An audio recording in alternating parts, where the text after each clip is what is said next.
Welcome to the latest podcast of Sunrise Nation. This is myself, Pat LaRusso, and I have Lucas Ugenti. And I would like to introduce a very special guest this evening, Martina Ortiz-Luis. Welcome, Martina. Well, thank you for having me. No, it's great having you. How have you been doing with this quarantine, and what activities have you been doing to kind of pass your time? I've been trying to write more songs, and I've been cooking more, baking more, and, working out, and definitely spending lots of time with my family and with my dog. So it's and that sounds about right. Sounds about what I'm doing at this point. Yeah. I can honestly say I tried cooking too. I don't think it turned out too well, but I tried. Oh, no. No, I learned a very interesting chili recipe that I started to apply over the last few months, and it's come out really well. I've got the thumbs up, so I must be doing something right. Nice. What does normal look like for you, Martina? Like pre-COVID. What was your almost everyday life? Your normal activities? Oh, that's my normal activities were probably they were all over the place. I mean, I was going to U of T, and then I was performing.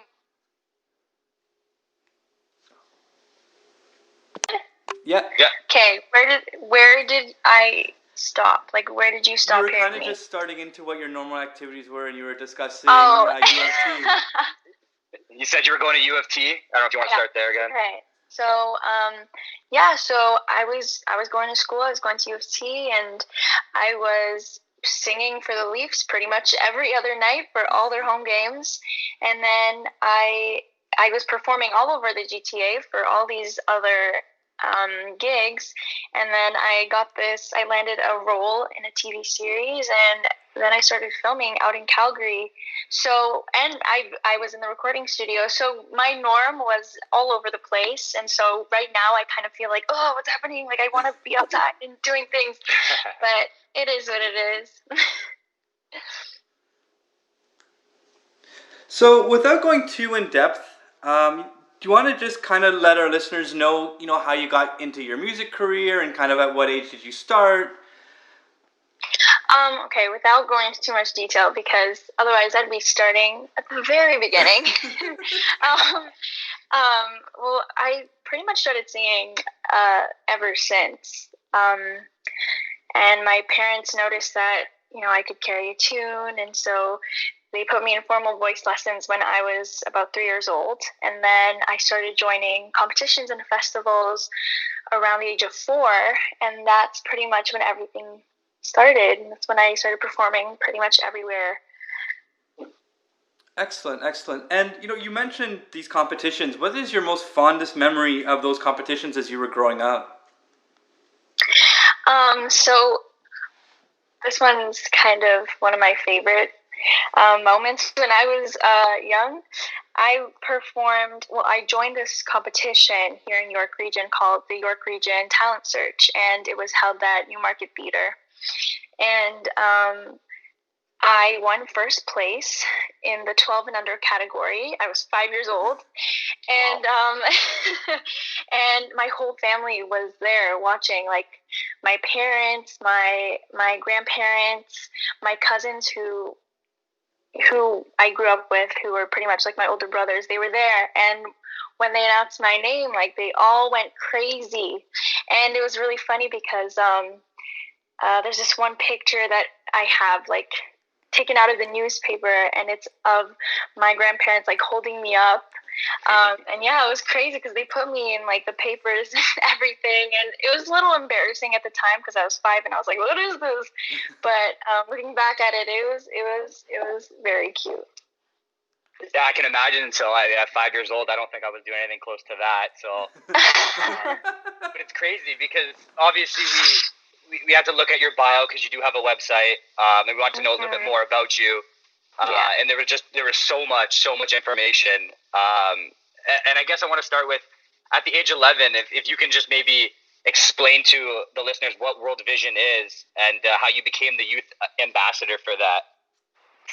Well, World Vision is a Christian organization, and they help communities become sustainable. They help children go to education and stuff like that. And basically, what happened was when I was 11, I was part of this concert. Like, I had pretty much my own concert that was divided amongst me and two other young girls. And World Vision, some of the proceeds were going to World Vision, and so they had some representatives there. And I guess they enjoyed how I communicated with the audience and how I connected with them. So they contacted me and asked if I could become a youth ambassador.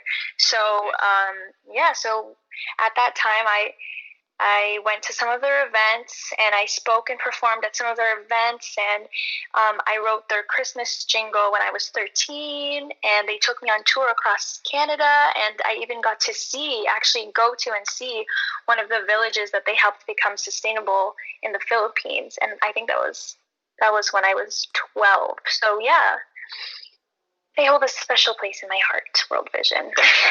It sounds like it. Honestly, that is incredibly cool. Are you still working with them, or? Not directly, no, but I do keep in contact with them and the people that I worked with there, and I have a good relationship with them, and they're an organization that my family and myself still support, and yeah.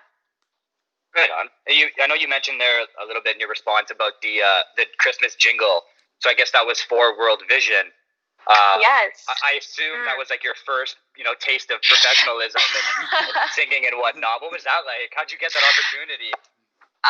So basically, when I was 12, I actually wrote this song called "True Friends," and I released that when I was 12, and at that time, we were like, okay, all the proceeds will be going to World Vision. And they were like, oh, this is a great song. You wrote this yourself. And I was like, yeah. And they said in August, they called me up and they're like, listen, we have a Christmas gift catalog that we need to advertise. And we would like you to write a jingle for it. So I'm a 13-year-old kid sitting at home, in the middle of summer, and I'm listening to all these Christmas songs, and I'm like trying to get into the spirit of Christmas. And then, I ended up writing that. Excellent. So we'll kind of now very slowly pivot to your time now with the Maple Leafs. Before we even go into that, have you always been a sports fan? And growing up, what is your most favorite sports memory? Oh, this is a really hard one. So yeah, my whole family, we just love watching sports, and we support all the Toronto teams, and especially now we have very emotional attachments to the Toronto teams. And growing up personally, we always watched sports. We always had like something on the TV, and I guess some of my most memorable moments of watching sports has to be like watching the Jays in 2015, Nice.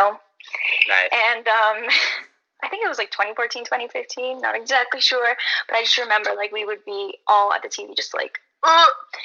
And of course last year when the Raptors won, it happened to be that when they won, I ran to Yonge and Dundas Square, and at exactly midnight, it was my birthday. So it was like this whole thing, and I was like, yeah. What a time to be alive. Yeah, and now especially, I pretty much grew up with the Leafs. If you really think about it, like I started when I was 15. I'm now 19, and so I've been with them for 4 years now. So definitely, seeing them go through their playoff journeys has been very memorable for me as well. Excellent. Now, you've mentioned all this excitement about the sports. We just saw your face light up when we mentioned sports. Did that impact your decision at all to audition for the Maple Leafs anthem role? And how did that come about? Well, I mean, of course it did, because, like the teams playing for Toronto, being able to sing for people of Toronto feels great. And that opportunity to be able to sing for the city and for sports fans all over is very special. And Sorry, did you ask me how Yeah, it happened? how you landed the role as well. Okay, so basically what happened was, going into their 100th season, they were looking for a full-time anthem singer for the Centennial season. And a lot of friends and family were, telling me you should try out. And it was really funny because they held these auditions in August, and actually right before, like the night before, me and my parents almost forgot about it, and we looked up like, oh my god, what time are these auditions at? And we see 8 a.m. and we're like, oh my god, so we gotta wake up early tomorrow. And we actually wanted to be there early, like just in case there were a lot of people. So we actually got to the arena at 7:30. And remember, the auditions were to start at 8. So we were there at 7:30, and there was already a line forming outside gate 1. Wow. It was pretty crazy. And so I went through a few rounds of that, and it was a little nerve-wracking because there were a lot of other professional singers there that have been on rotation for the Leafs and the Raptors and the Jays and the Marlies. And so, I was like this little 15-year-old girl, and I was like, oh my god, I these people, like, I know them, and this is crazy. But a few weeks later, we got the call that saying that I got the gig, and so that was really exciting. And what was that like? Right, when you got the call, who called you? I assume it was some talent director of the Maple Leafs. I have no idea how that would work, but what were the feelings like there, and what was it like being 15 years old and beating out all these adults? I mean, it was pretty crazy. I don't remember who exactly called. Well, they called my mom because at the time I was a minor, so they called my mom. Right. And actually, like, I'm pretty sure I was like in the bathroom or something, and she's just like, she puts down the phone, and like I just hear my parents like screaming, and I'm like, what's happening? And and they told me that I got it, and yeah. Wow, that's amazing. What a feeling that must have been. Oh, it was incredible. It was incredible. So what was that feeling like in comparison to finally getting the opportunity to sing the national anthem in Halifax at the first preseason game? That was really surreal. I was like, wow, this is really crazy. Like, a hockey team wants to fly out a musician to Halifax to sing for them, and I was like, and it was actually really cool because I was staying at the same hotel as all the Leafs alumni and stuff, and and so like it was really funny because we were ready to check into the hotel, and Doug Gilmore just came out of the elevator, and me and my dad both just like froze, and we were like, my god. And and it was really crazy. Like, definitely stepping out onto the ice that first night in Halifax was pretty cool. And yeah. Can you compare that to your first time in the ACC in front of all of Leafs Nation? That night has to be one of my favorite moments of my entire life ever. It was just like the energy was surreal, and the atmosphere and the fans, and it was just like everything, and it just feels like everything was so perfect about that night. It was like they were facing Boston, and it was the 100th season, and everything just came together so well, and it was definitely a little bit emotional for me as well. So yeah, I can genuinely only imagine that as well. I guess you kind of mentioned there, it seems like the first night you sang the national anthem at the FC might have been one of your most memorable moments, but is there anything else from that first season initially that might stand out or that you'll never forget? I mean, I think it was like, in terms of just the whole season and not necessarily like a performance of mine, the very last regular season game of that year, when we found out that we were going to the playoffs, that was just a whole new feeling, because at that moment it felt so personal. And of course, it had been a few years since the Leafs had been to the playoffs, and I personally had never gotten to witness playoff games, like, and that type of energy up close and in person. Excellent. So 2018 seems to be a really big year in the life of Martina, and then you kind of rode that success into 2019. And one of the really key acknowledgments was your invitation singing at the Canadian Walk of Fame award night. How did that invitation come about, and what did it feel like to get that call? So at the time, it was actually Jeffrey Latimer, the president of the Canada's Walk of Fame, that made that happen. And, I'm very grateful for what he's done. And it happened that they wanted a young female artist to perform a tribute to Alessia Cara and to present her with the Alan Slate Music Award. And, I'm just so grateful that they chose me to be the one to do so. Excellent. You brought up Alessia Cara. Did you get a chance to meet her? What was that opportunity like for you? And is she someone that you continue to emulate and look up to? I mean, yeah, I presented her with the award, and so we were on stage together, and we walked together from the stage to, it was a long walk, from the stage to the photographers, and we're taking pictures and all that. But I never got to actually chat with her one-on-one, but she's definitely someone who inspires me. I mean, she's a young Canadian female artist, and I really like her writing, and she's a great singer, so yeah. Excellent. Outside of Alessia from that evening, did you meet anyone else that kind of stood out to you, like any other role models, either singers or actors? I met the tenors, and they're great singers, and I met, NBA legend Isaiah Thomas. He was there that night. Me and my dad were freaking out constantly. Will Arnett was there. I love him. He's great.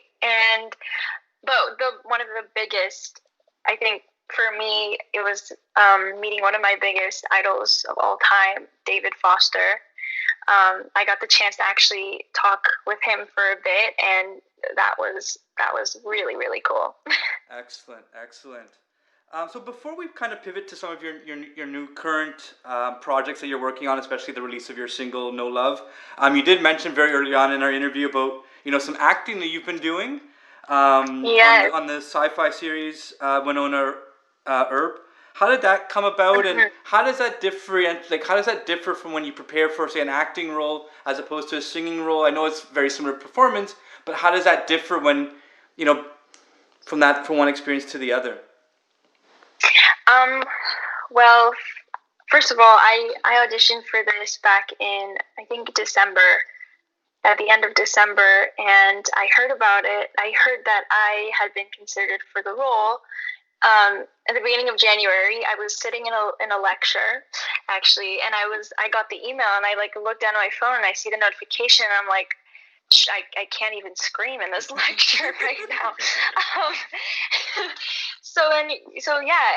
It's my first major acting role, especially in a TV series. And I think the main difference between acting and singing is when you're being filmed, you can, if you mess up a line, or if you make a little mistake, you can go back and do another take. But when you're performing live, when you're singing live, like for the Leafs, it's just one take, and that's it. That's all you got. But this is you try to minimize the amount of mistakes that you can make, though, of course, in acting. And since this is my first major acting role, there's a lot that I'm still learning, but I'm just really, really grateful that the main cast and crew are so supportive and helpful. Excellent. And what do you take from this experience into your music career now? Like, what have you learned through acting that maybe it's like, oh yeah, now I can use this now? I mean, for me, I think acting and singing kind of go hand in hand, just because they're both expressive forms of art and feeling and expression and stuff like that. And I just think that acting, being able to pursue acting as well as singing is great, because I can use kind of like the feelings that I've learned to express through acting and put them into songs and create them and have them kind of resonate with other people and make people feel more things. You know what I mean? And so, Right. yeah, that's what I like about doing both. Excellent. I have a really tough question for you. What do you like more, acting or singing? The thing is, I really do have a passion for both of them. And Right. I think it's because singing has always come so naturally to me, and it's always been kind of like my forte. So there's kind of that where it's like it's comfortable, but because I'm getting older, it's also becoming slightly more uncomfortable, and I'm trying out new things, and that's kind of where acting comes into play as well, where it was always something that I was able to kind of do naturally as well, but it's only starting to pick up now, unlike my music career. And so yeah, it's kind of just like the best of both worlds, really. No, that's good to hear. And now you mentioned it there, getting to your music. You previously released songs, but you just recently released another single called No Love. Yes. So if you wanted to talk a little bit about that, how did you come up with the title for the song? Is there a meaning behind it? Just go off. Go off, sis. Just do your thing. Yeah. So pretty much, so I wrote this song with this other great writer. Her name is Ali Sue, and this producer, his name is Terrence T. Lamb, and he's worked on songs with Alessia Cara and Drake and Rihanna, and he's created hits for them, and he's a great writer as well. And we kind of just sat down in this session, and they were kind of we just sat there for a second, and they were like, "So, what are your thoughts on love?" Like, it was fully like a therapy session, and they were like, "So, what do you think about love? Like, what have your experiences been with love and all this and all that?" And at the time, a couple of my best friends had gone through like the worst possible breakups, like really bad breakups, and I kind of, I was kind of telling them, like, I don't want to have that because I've seen it go wrong. So like, why would I do that? Like, no love for me, thank you. So that's kind of where this song kind of came from, and I kind of tried to embody the feelings that I saw my friends going through. And so far, with the release of this song, like, people have been reaching out to me, and they're like, this song really resonates with me, and these words, like, they kind of express things that I've felt in past relationships or even now. And I think that's just what's really incredible about this song, is that, like, people have gone through it and they understand what it's all about. Right. Now, does that song play a larger part of an upcoming album, or is it going to be a standalone single? Are you trying to think, into the future more, or is it just take it day by day? Well, I'm actually planning on releasing a few more singles in the coming months. Got some songs in my back pocket, and and hopefully after a couple releases of a couple singles, I'm looking to release an EP. So wow, yeah. Right on. Watch out. Well, there'll be some more exciting times for Martina. So what has it been like, writing a song is, you obviously share a lot of your own personal details and so on. What has that been like, and that process been like? Has it been difficult for you to kind of open up and kind of share maybe some more vulnerable moments through your music? I don't think that I'm personally like really revealing personal details about my life. I feel like I'm mainly expressing like thoughts and feelings that people can relate to and stuff. But what I really like about going to songwriting sessions is, like I said before, it's kind of like going into therapy, because you're just like, you walk in and you're like, how am I feeling today?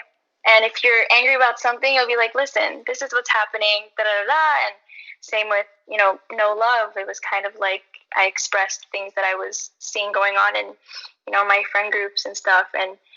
And so, yeah, it's just kind of things that I feel like other people will be able to relate to.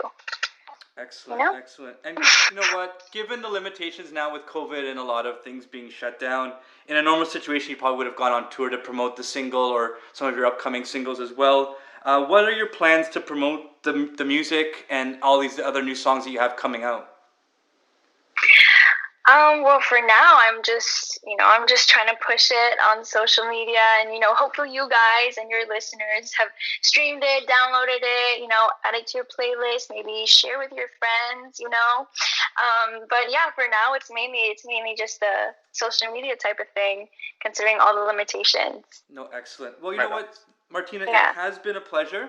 We definitely appreciate your time Thank today. you. But one last thing before we let you go, do you mind sharing with our listeners where they can find you on social media if they aren't already, and maybe where they can start catching up and following some of your new releases as well?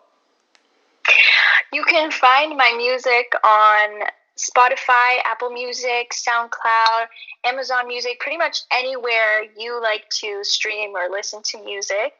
And you can find me on Instagram, Twitter, Facebook, TikTok, YouTube, etc. And most importantly, you're on TikTok. You're lying if you're saying you're on TikTok. You know what? Truthfully, I will say I am not on TikTok, but I somehow find myself watching videos on Instagram. So TikTok. I'm close. Yeah. Yes, I'm close. You know what? Just get the app. I Just do it. I can't. It's easier. Yeah, that's fair. But That's honestly fair. yeah. No, excellent. And most importantly, catch me on season 4 of Winona Earp on Sci-Fi if you're in the States, or CTV Sci-Fi if you're in Canada. Excellent. Excellent. Anything else you want to let us know? Maybe some other stuff that you might be you're doing outside of the music that maybe we should know about? Not really. I think we covered it all. Excellent. Well, thanks very much, Martina, again for your time. We definitely appreciate it, and we'll It's my pleasure. We'll definitely be following you, and we'll look for you on the ice hopefully soon, singing the national anthem again. Hopefully, fingers crossed.